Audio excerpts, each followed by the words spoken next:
We have to watch Brave and the Bold. Starting off with a crossover right off the Batman. The sound of time running out for you. Oh, so yeah, this starts right off fucking Green Arrow. The episode's about Blue Beetle eventually, I guess. I think that's the perfect way to intro it, though. It's like, hey, we're gonna show you this scenario. If you're not interested at this point, you're not gonna be, so just tune out. Sure, Green Arrow and I have our squabbles. You have like the narration from the Batman, and then you have this narration where it's like, he thinks his dick's bigger than mine. I think someone just wanted to see Adam West Batman like interact with the rest of the DC universe, which is a cool prompt. Still trying to figure out the on button for this thing. All you have to do to activate the Blue Beetle costume is to think about your childhood trauma.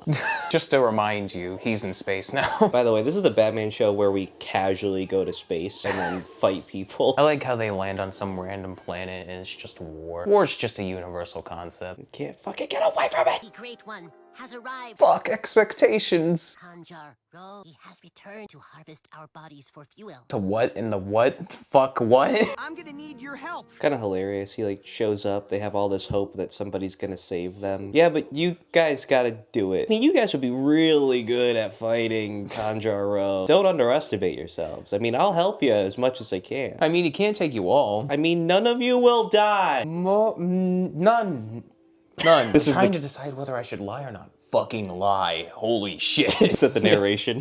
Yeah. This will get you out of a lot more jams. This Batman's pretty cool. I like him being this kind of mentor figure, at least in this episode. It'd be nice to see him grow into this kind of character over the course of a long-running show. We've seen stuff like in the animated series where he's always tortured in some way, but for the most part he has his shit together. He just kind of dips into that trauma every once in a while. But then it would be nice to see he's going through it, he gets through it, and then he becomes this mentor figure for other people. I think I agree with you. Sorry, I was so caught off guard by the jar of dead fucking amoebas. Looking well for a dead man. You're looking pretty shitty for a live man. Kanjaro, he's not as intimidating as I thought he'd be. Wait, he's the villain? I think his aesthetic just strikes me as more slimy than dominant. I like how the solution to help them win the war was just give them guns. It wasn't even like, all right, let's analyze what is going wrong with you guys. Like, let's work through these problems, this problem. Let's believe in ourselves and this Yeah. fucking 12 gauge that I have in my pocket. I didn't mean for it to go to your head. Sidekick must not speak in such tones. Yeah, sidekick.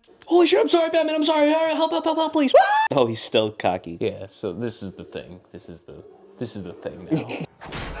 That's fucked up. That's when his confidence should go away, right? I'll be coming for you, Kanjaro. You're strapped to a fucking rocket in the middle of space. I get that, like, you need to strike fear into anyone who looks at you, but I don't think this is the time. Or the place, which is the middle of space. If only we could find this power within. What the? Is he supercharging him with the energy of their dead brethren? Ah, yes, the power within. From this external source. Snorts cocaine. The power within. Puts it on his dick. I don't think it would let itself work. What? I have it on. I just kind of don't want to come out. You're putting me on like a condom, bro. I'm not down with that. I'm not a fucking sports cup, alright? What would Batman do? Well, first he would reach into his utility belt and... Fuck! You know, I think a better arc for this episode, if he was fighting this villain as if he was like the old Batman and taking from that version of him and trying to replicate him, but then this Batman is grown, so he's like, well, no, I'm not like that anymore. For one, it establishes the new Batman that is introduced in this show, and two, you know, recognizes like who Batman was and how much he's grown. I feel like Blue Beetle didn't prove himself. Wouldn't it have made more sense if Batman saved the day and then they made a bigger statue of him and then Jaime was okay with that? But overall, I can see why the show is kind of like addicting and fun because it does go by really quick. It doesn't seem like it's a show that will require much emotional intelligence out of you when you watch it. You know, you do want like a television or movie outlet where you're just having fun with the character. Ready to watch the second episode! We could still get like a Jim Carrey Plastic Man before he officially retires, right? I just want Jim Carrey as the Joker. That's what I want.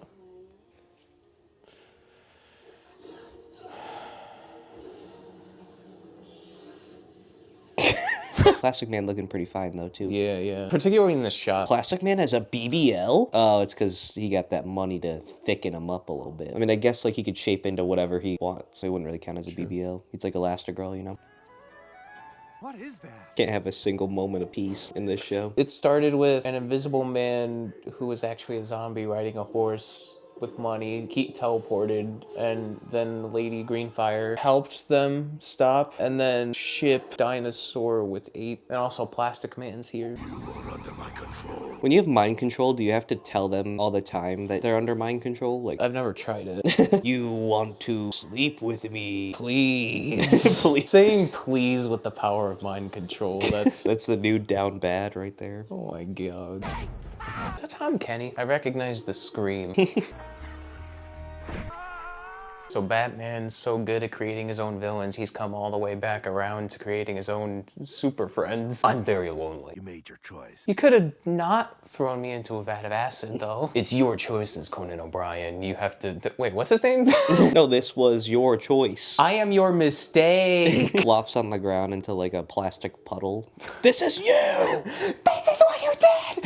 This is what I am now! You know what the worst part of it is? I can't grow my cock! It's the one part of me that's not plastic!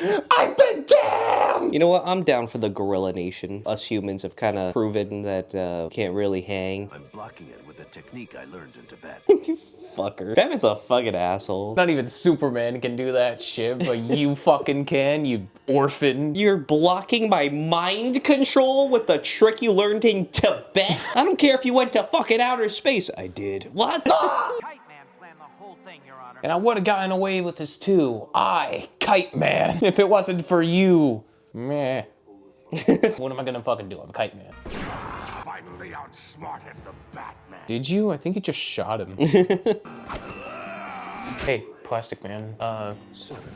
Yes. Human ingenuity beats ape intellect. Again, you pressed a button. I don't think you outsmarted. Apes are fucking dumb. Turns out apes are fucking I think I wish it was a little more unique with its takes. The message in the last one wasn't really too deep. The thing I like about the show the most is just the insanity. They get Yeah. right into the action and it's super fast paced. And there's always an interesting new character they throw into each episode, so that's pretty cool. It's pretty interesting to go from Beware the Batman to this because they're actually pretty opposite. Beware the Batman is meant to be the more neo-noir kind of aesthetic. It's more of an introduction to Batman, and then this is just like, all right, fucking colors, fucking supervillain, apes. Hold on, I got an idea for an outro. Here it is, that one green frame, that's how I know. If this does well, we'll watch more of Brave and the Bold. 2 seconds, and This that's is- all it took. I don't even know her name, but I love her. You know what the fucked up part is? She's gonna be in the thumbnail. Here we go again, off-screen sexualizing cartoon characters. We just know how to work it, all right? We respect women, I swear to God.